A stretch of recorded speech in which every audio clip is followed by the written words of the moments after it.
Hi, I'm Jovan Grahovec. I'm Serbian American, as you might be able to guess from my name. And I'm a professor of strategic management, currently on a break because I disagree with the widespread mask and vaccine mandates that we see across universities in the United States, and I hope that that will go away soon. Uh, I've been following what's going on in Ukraine, and it's really distressing and sad and tragic. And I've been particularly troubled by the ways in which this is discussed in our mainstream media.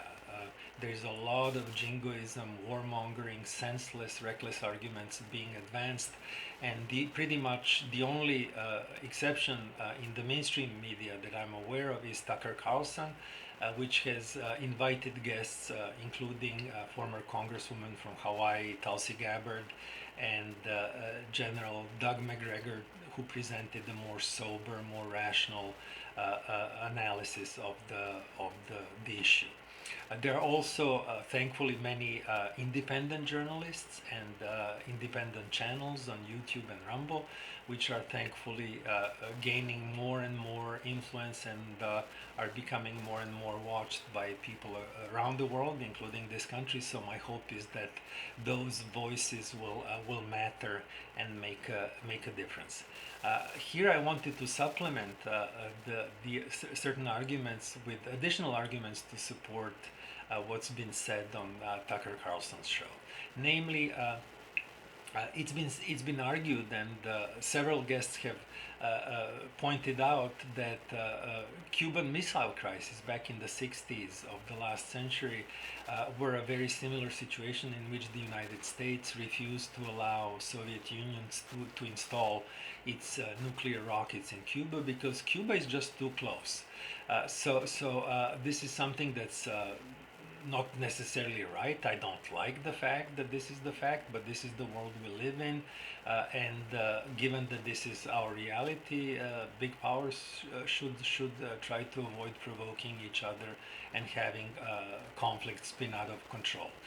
Moreover, we have a very positive example of Finland and a very negative example of Georgia that could have been used to persuade Ukraine to stay out of NATO and accept neutrality by showing and pointing to the example of Finland, for example, which borders Russia. And is neutral, and that has served this country really, really well. Finland is a very prosperous country with a thriving economy, high standard of living, and probably one of the happiest countries in Europe. And yet, it's very close to Russia's second biggest city, which is Saint Petersburg, a former imperial capital of Russia. So it's possible to be prosperous and to be fine while bordering Russia. Just being neutral seems to be the recipe. The other negative example is Georgia, which tried to join NATO, and that resulted in a very ugly confrontation in which Georgia de facto lost control of its two provinces. I think that they're called Abkhazia and South Ossetia. So from the kind of big global game theoretic standpoint, it made sense for both NATO and Ukraine to agree that neutrality was probably the best option. What I want to do here today is take a look at the internal situation in Ukraine and suggest that this was optimal, and it's very unfortunate that it wasn't pursued based on the internal situation of Ukraine.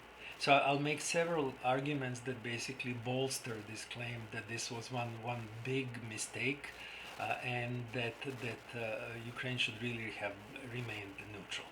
If you look at Ukraine internally, it's very divided. It's a deeply divided country, and it's striking how, if you look at election results, election after election, you see the same patterns. The west of the country is very pro-NATO, pro-Western, and you could argue anti-Russian. The east of the country is kind of a mirror image of that situation. It's very pro-Russian, mostly Russian speaking, and somewhat anti-NATO and anti-Western.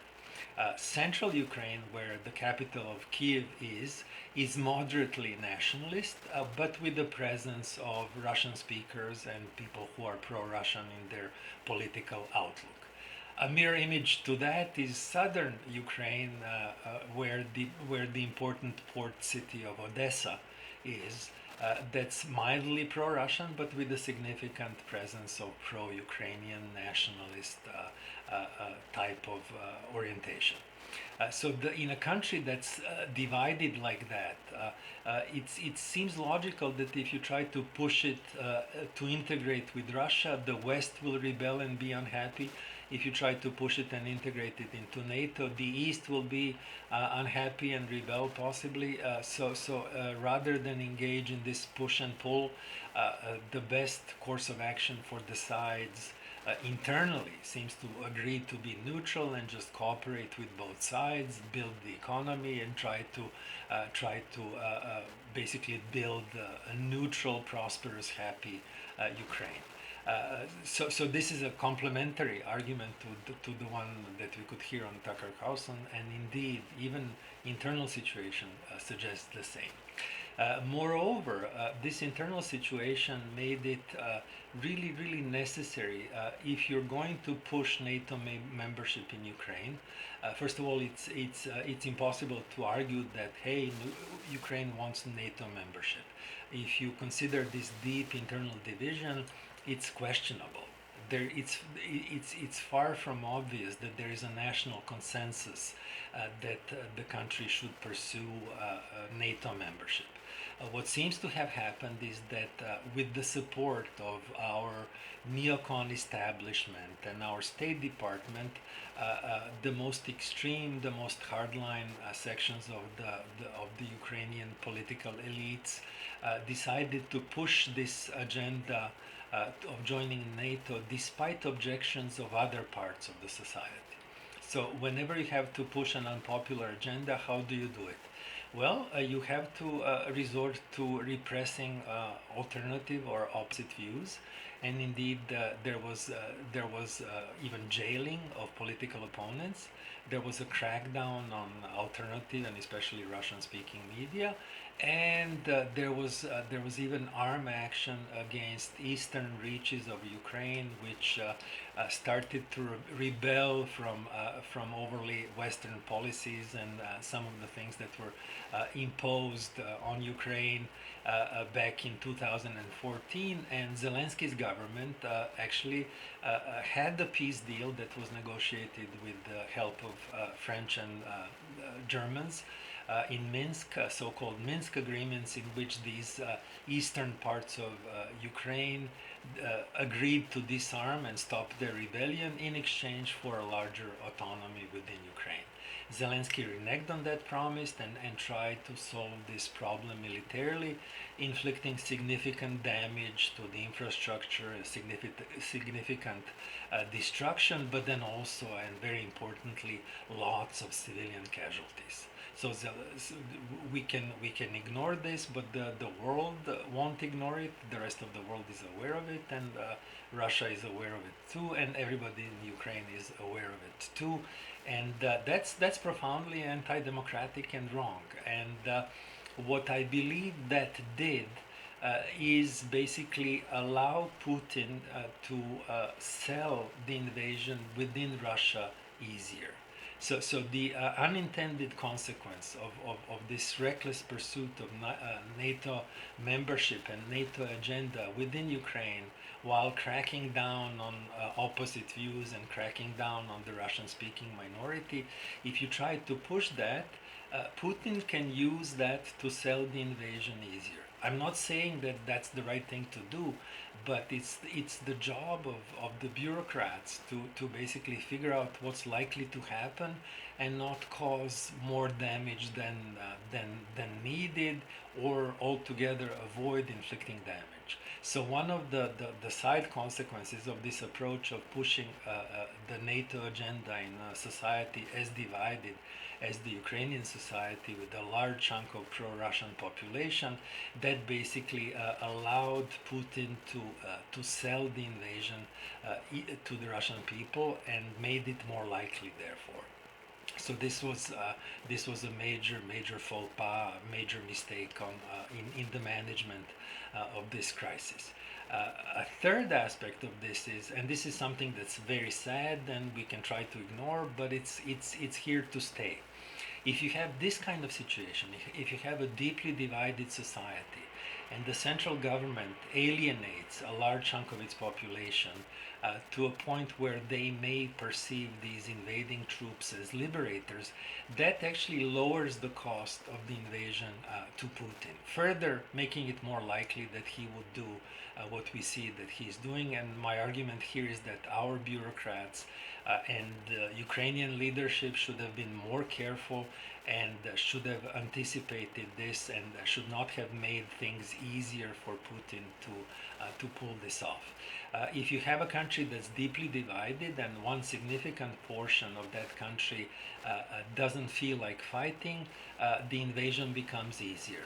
And we have seen footage on social networks, credible from multiple sources, where a mayor of a town or a regional governor basically meets the invading force. They shake hands, they switch sides, and they don't even have to fire the police force and get somebody else to maintain law and order. Typically, an invading force has to leave significant forces behind to enforce peace and order in the conquered territories. In this particular case, if you have large swaths of Ukraine populated by pro-Russian populations with pro-Russian mayors and politicians and police forces, you can keep advancing faster, and we see that happening. We can talk all we want, but Ukraine is a pretty large country. If you put it over a map of the United States, east to west Ukraine is from roughly the size of from Chicago to New York. So it's a big country. It takes a while to be traveled, much less conquered. But if you look at the maps, Russian advancement has been pretty fast. And I would argue that this is largely facilitated by the fact that a large chunk of the population is pro-Russian and making this easier. Moreover, it seems that the Ukrainian army, and I really feel bad for Ukrainian nationalists and Ukrainian patriots who are willing to fight an overwhelming, much stronger force. But it also seems to be true that some of the units, some of the soldiers are not that eager to fight. And that's further facilitating the invasion and changing the calculus in this whole thing for Putin to really go ahead and invade. It seems pretty clear that Putin will overrun large parts of Ukraine within days, and then he will be faced with the dilemma what to do next. But American embassy and many analysts agree that the capital Kiev will fall pretty fast, and even a large Ukrainian army may end up being surrounded in eastern Ukraine, at which point I hope they surrender, because they're just overwhelmed by this huge force, and all they can do is resist to the last one and have all these young lives lost and destroyed, which I question why do that if it can be avoided, and even if it means surrender. I disagree slightly with General Doug McGregor. I don't think that Putin will stop on the Dnieper River. I think he'll go, unfortunately, further, and he'll go and conquer most parts of Ukraine that contain any significant populations that are pro-Russian and Russian-speaking, pretty much leaving Western Ukraine and hoping to maybe demilitarize it via some kind of blackmail. This idea of arming Ukrainians, this is the fourth point that I'd like to make. This is something that we hear in the media, and the idea is that, oh, let's arm Ukrainians and allow them to defend themselves. Well, if you have a deeply divided country, what does let's arm the Ukrainians even mean? It means that you'll get very limited resistance or mileage due to the fact that there is this reality that there are deep differences between different Ukrainians in terms of their attitudes toward Russia and the West. You will clearly get lots of resistance and really sacrifice by patriotic and nationalist Ukrainians, which may be a majority in the army. And you can expect rationally that, given the nature of Zelensky's government, most commanders are probably nationalists and patriotic Ukrainians, but rank and file may not be all that eager to fight. So if you arm them, you'll get some resistance out of the part that's patriotic and nationalistic. But those who perceive Russia not as an aggressor but as a liberator of sorts are not willing to fight and may actually give out those arms, leave them behind for Russians to pick up. And we see some of that on social posts, some footage of Russian soldiers showing large stocks of some missiles and what seems to be a pretty sophisticated Western equipment. And this is what you get if you try to arm a country that's not on the same page with respect to what needs to be done. So where does this leave us now, and what's the likely outcome of all this? As I said, given these internal vulnerabilities of Ukraine that stem from its internal divisions, and the helplessness of the West that didn't arm Ukraine on time and now has very limited options, it seems that Putin will overrun most of Ukraine, leaving, and I hope he'll stop and not go into Western Ukraine. And then the question becomes, what do we do and what needs to happen? One might argue that then that kind of remnant of Ukraine should be armed to fight a war with Russia. But there is, again, the other side of the equation. What if arming them motivates Putin to crack down if he feels threatened? Moreover, it's difficult to see how any serious shipments of arms can be accomplished if Russia controls the sky over Ukraine. We could see some very ugly bombings of convoys and these shipments. And the ultimate question is, even if armed and trained, which is a big if, this kind of rump, 1/3 or 1/4 of Ukraine that remains in the West, will they be able to move back the line and reconquer some of their homeland? And the answer seems no. It seems that the Russian army is so much stronger, and I don't see how they will allow a rearmed Ukraine to basically retake some of that territory. First of all, they'll do everything to prevent arming remaining Ukrainians, and even if they allow that, it's difficult to see how they can build a sufficiently strong army to reverse Russian gains. Moreover, if Putin is provoked by this rearmament, there may be a really ugly crackdown that will make this unfortunate country suffer even more. So one has to realize, and one of the golden rules of strategy is, don't fight battles that you're unlikely to win. And it's really important for us to maybe go back to the roots of this tragedy and examine why do these things seem to happen over and over again. We've seen what we saw in the disaster in Afghanistan. Libya was not a big success. Syria was another disaster, you could argue. So why does this keep happening? It could be what I call, and what maybe Tucker would agree with, obvious stupidity and incapability and recklessness of the neocon class and the neocons dominating the State Department. It could also be what I call hidden stupidity, and this is something that I want to end with. if it's not just apparent stupidity and misjudging what's likely to happen, and based on what I've just laid out, and based on what Tulsi Gabbard has said on Tucker Carlson's show, it seems pretty straightforward that this was a bad idea. So it's hard to believe that these bureaucrats and people in the State Department are that stupid.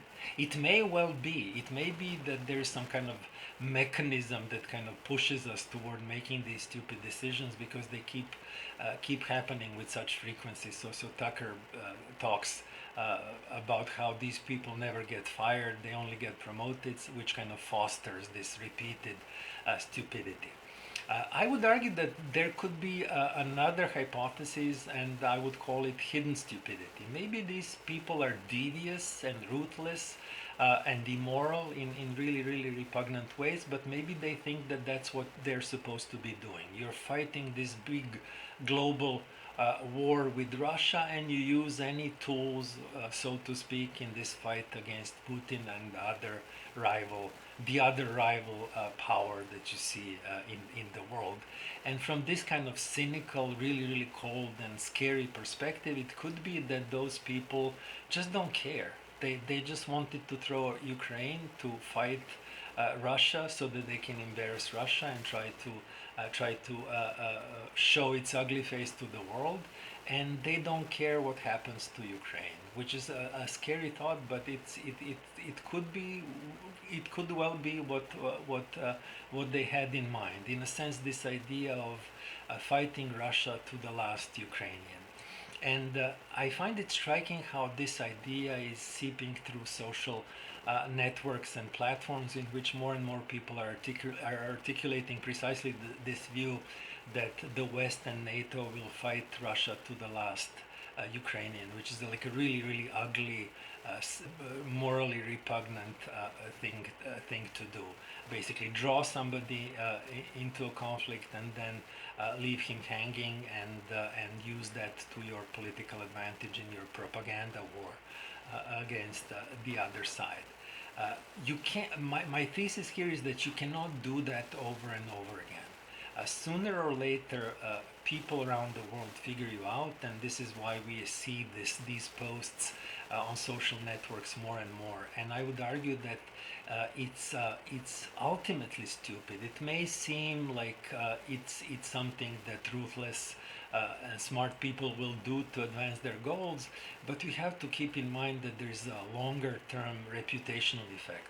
So if this class destroys Libya and then destroys Syria and then destroys Ukraine, eventually people notice, and you lose credibility and you become hated around the world. So it may backfire in major ways, and I think it's important for us to stop and think about that aspect of this particular story. There have also been some others, and I won't go into much detail about this, basically speculating that this whole move and push was maybe designed to separate Europe from Russia and put a stop to closer economic ties and basically restart a new Cold War. Okay, that seems like a valid hypothesis on its face, and again, it's somewhat devious and morally questionable. But I argue it's wisdom and smartness as well. What if Putin stops before he reaches Western Ukraine, and European countries realize, well, Russia stopped where we didn't expect it to stop. It's not about to overrun us. Russia has cheap, low-cost gas and oil that we need, and it could be that Russia absorbs, and especially if this reintegration of these parts of Ukraine into some kind of rump state or some kind of arrangement with Russia, if they pull that off, within a couple of years, people will calm down. Attention spans are pretty short, anyways, and it could be that this kind of grand design, if that was the question of severing ties between Europe and Russia and preventing trade from between Germany and Russia, well, if Russia solves the problem, so to speak, and Ukraine is pacified, and Europeans realize that they did not get threatened as a result. Finland is still where it is. They will start trading again. Trade is really, really difficult to stop if there is interest in trade. So it may be that some smart, supposedly analysts thought that they could pull this off, but I don't think that that's a done deal. I don't think that you can cut ties between European countries and Russia, and Italian Gucci's of the world will continue to have interest to sell their stuff in Russia. Mercedes and other German car manufacturers will have interest in selling their stuff in Russia once things are back to normal, and Russia will have interest in selling its oil and gas to Europe, and Europe will have oil and gas needs, and they will be happy to buy those supplies. So you can't really stop this by causing even this kind of epic disaster in Ukraine. In the long run, it's questionable how that could be stopped. What could be done, and what seems like a smarter idea, is to develop alternative sources.